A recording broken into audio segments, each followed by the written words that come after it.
Welcome to the Outside the Box Income and Investing Podcast. Whether you're looking to start a business, earn passive income, invest in stocks or crypto, or just want to learn something from business owners, entrepreneurs, and investors, the Outside the Box Podcast has you covered. This podcast does not provide specific financial, legal, or medical advice to any listener. Make sure you subscribe so you never miss an episode. Now, here's your host, R. Brandon Smith.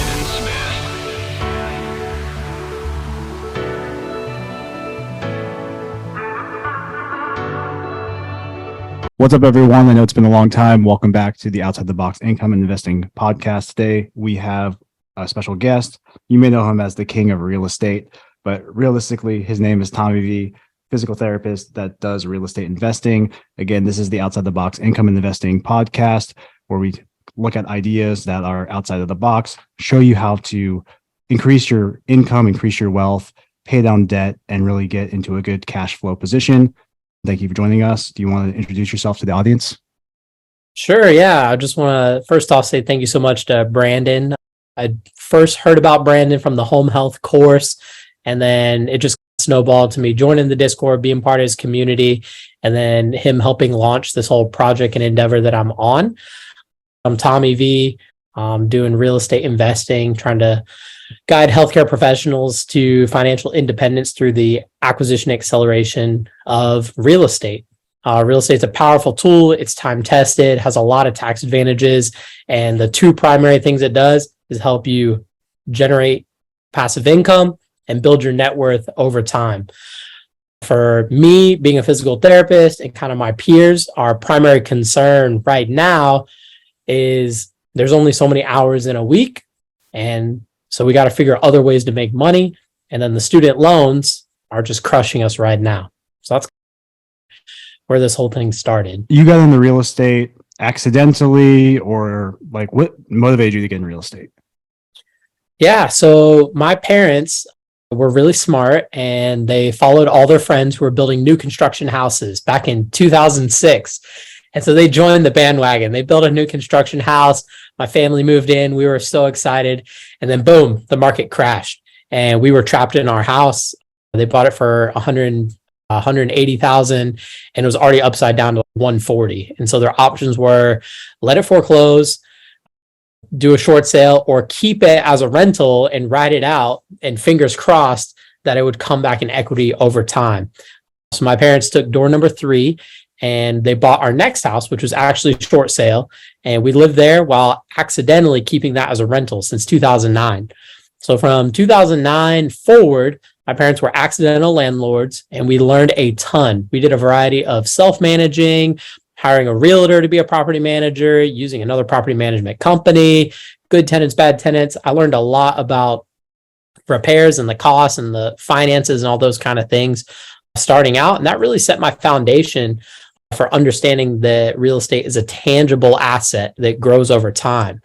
And then unfortunately, my dad got sick and he died from cancer in 2013. And we got a chunk of life insurance money. And my family, this is where like that generational wealth, generational mindset comes in. No one taught us about stocks, investing, retirement, IRAs. We knew nothing about it. When my dad died, he had $22,000 in his 401k at age 41, which is absolutely ridiculous. We knew about this rental property we've been having going on. We saw that it was increasing in value, it was getting us some money. So we said, what the hey, we're going to go all in on real estate. And since then, so we really started hitting it hard in 2017. And since then, we've done 1 wholesale deal. We've done 8 complete flip renovations, flipping houses. We've sold off 3 of those and kept 5 as rentals. So we currently have 5 single family rentals at this point. Okay, so let me back up here for a second. I know you've been in real estate a long time and your journey started in 2006, as you said. When did you become a DPT? So funny thing. So 2017, we started hitting real estate hard. And the first house we did kicked our ass. We had no idea what we were doing. And another wholesaler saw the target on our back that said, hey, we're new over here. And he picked us out and he offloaded a lemon property onto us that absolutely kicked our butt. We lost $25,000 in that first deal. because we didn't know what we were doing. We had no mentor, we had no team, we had no guidance, no courses, we'd done no research up to that point. And so then we did a mentoring course and things started to turn back the other way. And we completed our first deal in the beginning of 2018, where we made 18,000. So we were almost back to even. And if I could go back in the time machine, I would have just kept hammering real estate and I'd be in a much better spot now. But I thought, okay, so we lost on one, we gained on one, so we're even. I better figure out how I can make more money. And so me not being ill-informed, and Brandon wasn't in my life back in 2018. I went to DPT school, graduated in 2021. So I spent 3 years not building my real estate business, not building my net worth, and also racking up $125,000 in student loan debt. Not a good path.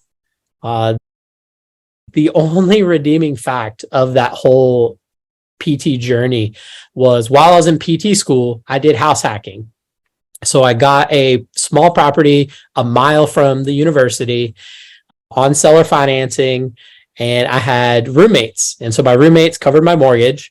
And so I made it all the way through PT school without paying any rent because my roommates were paying my mortgage.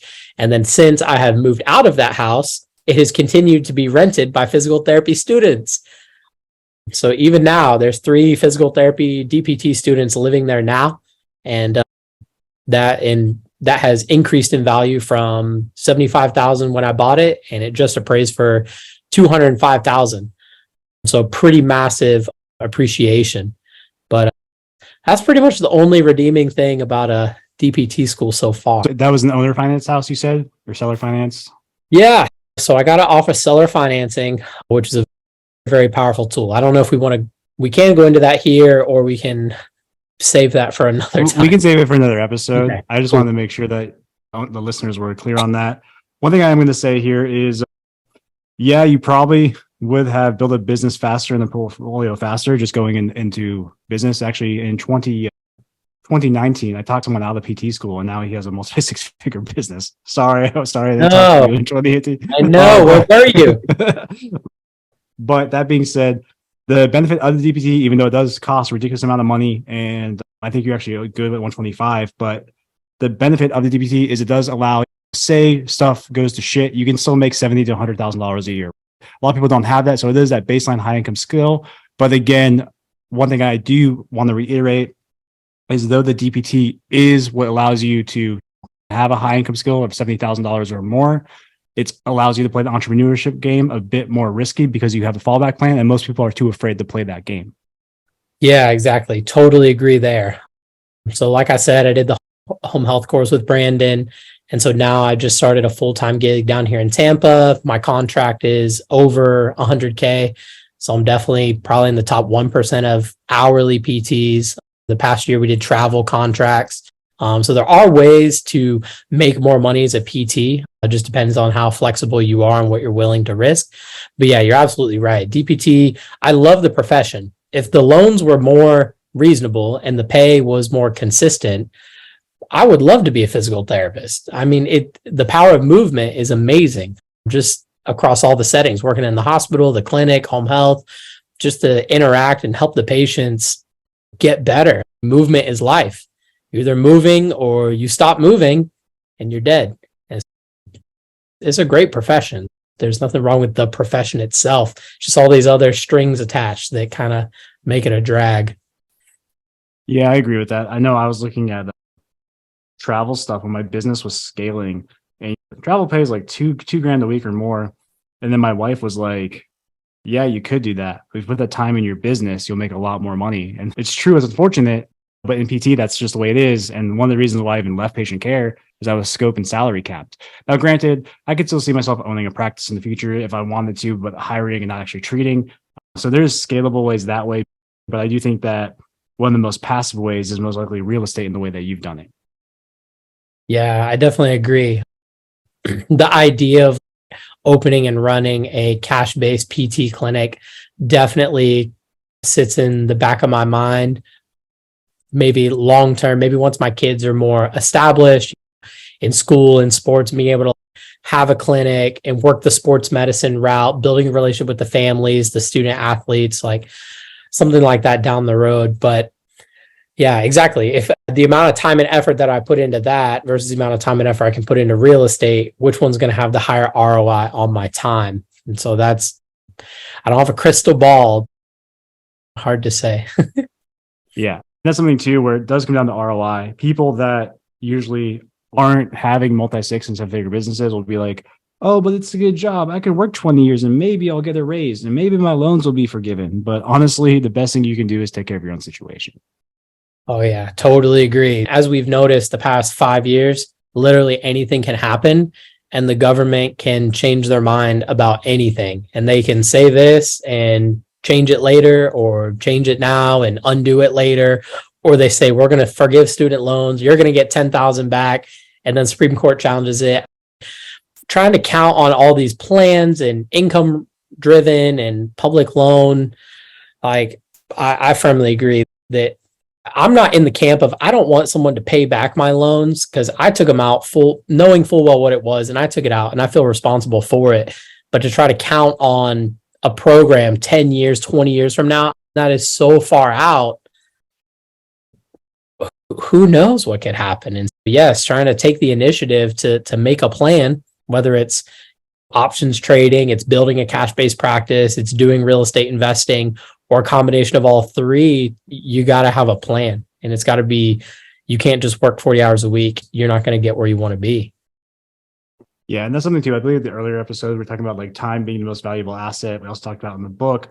There's a few things though, where I think a lot of people don't realize is that the US dollar is constantly inflated. Basically, since 1919, it's been constantly inflated. So because of that, your 125 today in 20 years may be like nothing.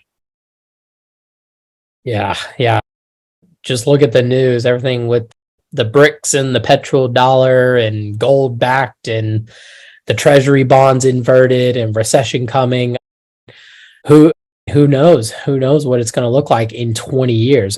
20 years ago we weren't even using computers. That was the dot-com boom 20 years ago. With the emergence of AI and all these other things, we don't know what is going to be like in 20 years. And so you got to take accountability for your own plan to make it happen. I know that you have a short-term goal and a long-term goal. Can you elaborate on your short-term goal first for real estate investing for PTs, healthcare professionals, etc.?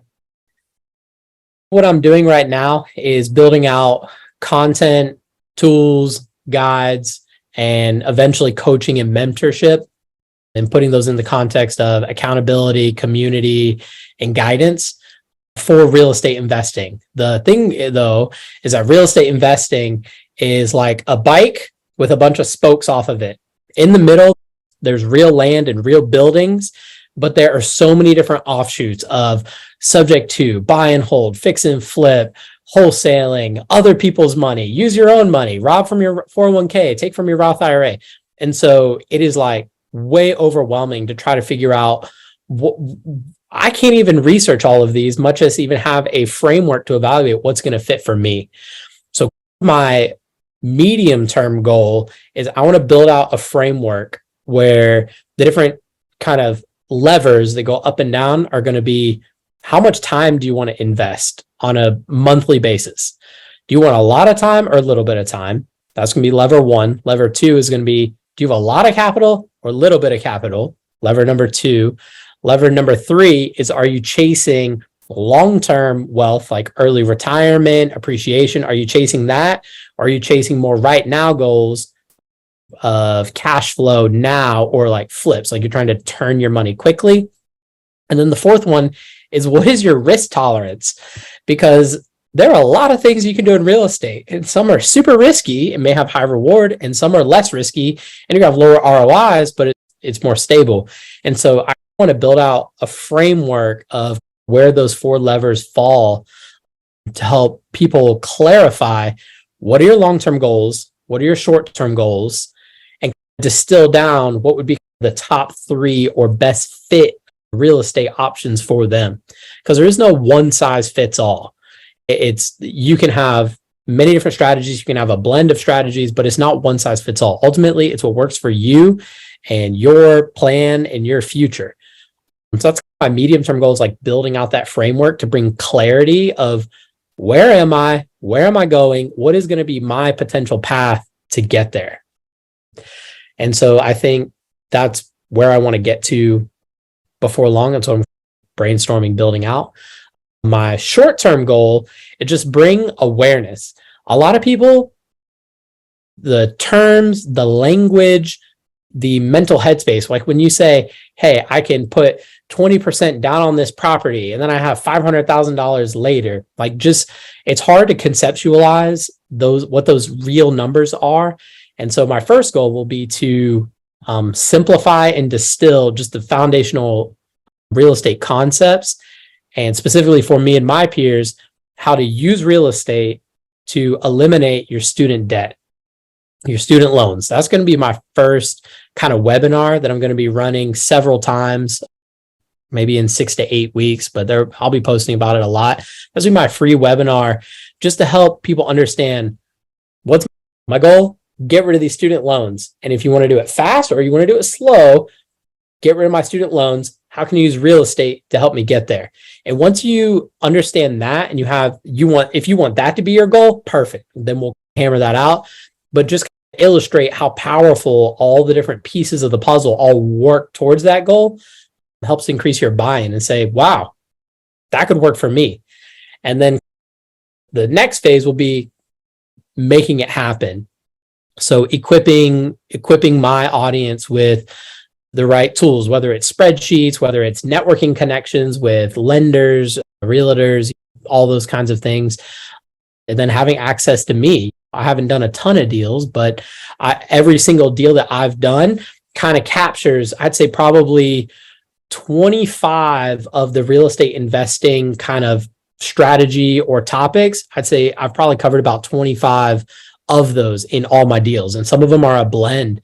And so I have a lot of expertise and knowledge that I can help guide and coach and say, we don't got to worry about all these other things. And we don't got to worry about this guy on Facebook that says, man, I've done 10,000 deals this month, or I'm flipping 600 houses, or I have 60 apartment buildings. We don't care. It matters. What is your goal and what is your plan? And are you doing it? And that's what I'm really trying to help, try to take away some of the noise and just really focus it down to just one thing. So that's what my goal is. If someone were to reach out to you right now and say they were a beginner in the real estate, what would you tell them? So I'd say first, go on my YouTube channel. Go on my YouTube channel, 81 Real Estate. It's the word 8, the number 1 real estate. I've already posted a ton of long form and short form content about some just foundational terms, concepts, examples. I've broken down 2 of my deals. I got to do the other 7, but I've already put 2 on there. Some of the spreadsheets that I've done. And then the second thing would to just be on your own, think about what your goals are. Do that first, because if you don't have a goal, even if you have access to a coach or the most amazing mentor, they can't help you get to where you're going if you don't even know where you're trying to get to. So I'd say go watch all my YouTube things, think about what your goals are, and then reach out to me and we can set up a call to clarify that down. All right. I know we covered a lot of stuff. And again, we're just doing an intro today, get people to know who you are really. And I want to introduce you to people. I know I think when you started with me, you weren't that motivated. And then the past few weeks, you've been motivated as hell, which is why I wanted to bring you on the podcast. I know there's a lot of stuff going on. You said they could reach out to you on Instagram. What's your Instagram? My Instagram is Tommy V ATC DPT, or the business one is 81 Real Estate. The word 8, the number 1 real estate. Then you also have a Discord as well. Do you want to promote that at all? I'm keeping that kind of behind the scenes right now to build it out a little more. But yes, the way that we're going to do the community, kind of mimicking the All Pro here, it's a Discord master. I want people when they log in to be completely overwhelmed and blown away by everything happening. And I know that's how I felt when I got on Brandon's Discord. So I want my audience to feel the exact same way. And we're just right now they can log in and be like, wow, this is nice. But I want them to be overwhelmed with how much stuff is there. So I need to give it a little more time in the crock pot. But yes, the Discord will be our primary means of community, and we'll be having either weekly or monthly kind of check-ins and helping build each other. Because that's the cool thing about real estate is you don't have to know it all to start. You don't have to know everything to start. You just have to take that first step and know which way you're going. And as you take a step, the steps start to align in front of you. And as you take a step and you hear other people's stories and they say, wow, I tried this and it went great, or I tried this and it went bad, or, oh, I remember I did a deal similar to the one you're talking about, and here's the thing I had to consider. And so the real estate community, we're ultimately all trying to see everyone win. I think that was one of my biggest misconceptions starting out, is I thought, man, I'm going to be in competition with all these other investors. Like, I can't tell anyone what I'm working on. I can't tell anyone what I'm doing. I got to be really secretive about it. I can't tell anyone about my deals because they're going to try to take all my deals. And that's just simply not the case. The real estate community is incredibly supportive. Everybody's trying to help everybody because we're all going in the same direction. But like I alluded to earlier, everyone has their one path that they're focused on. So if my path is here and your path is here, it doesn't matter. We're doing two different things. You could have 20 investors all look at a property and 19 of them say, no deal. This is a shit deal. But the one person says, oh my goodness, this is the deal of a lifetime. Because you don't know what those levers look like for that investor. So it really gave me a lot of confidence starting out. Wow, these people are all here trying to help me. Except for that one that took advantage of us. He was not trying to help us. But everybody else has been great. From just listening to you, I personally think that you're going to crush in real estate. If you guys want someone that's well-versed in real estate, want to work with someone like that, reach out to him through his IG. And then if you're cool enough, he'll let you join his Discord. Just the vibe I got from what's going on there. But I would say if you guys are interested in real estate, definitely reach out to him. We cover some of it here, but not in depth. If I was actually looking to buy a property, I would actually talk to him first as well. I know that you guys weren't taught this in middle school. You're not taught this in high school. I know you weren't taught it in PT school. So it's something where, unfortunately, when it comes to real world education, whether it's real estate, whatever it is, most things you need to know to run a successful business or build wealth is not taught to you by people in higher education, because they know how to go and be a professor. They know how to go to work 9 to 5, right? If you're listening to employees and people who don't have what you want, you're not going to get anywhere, and you're going to waste lots of time and lots of money in the process. Oh man, you could put that on a t-shirt.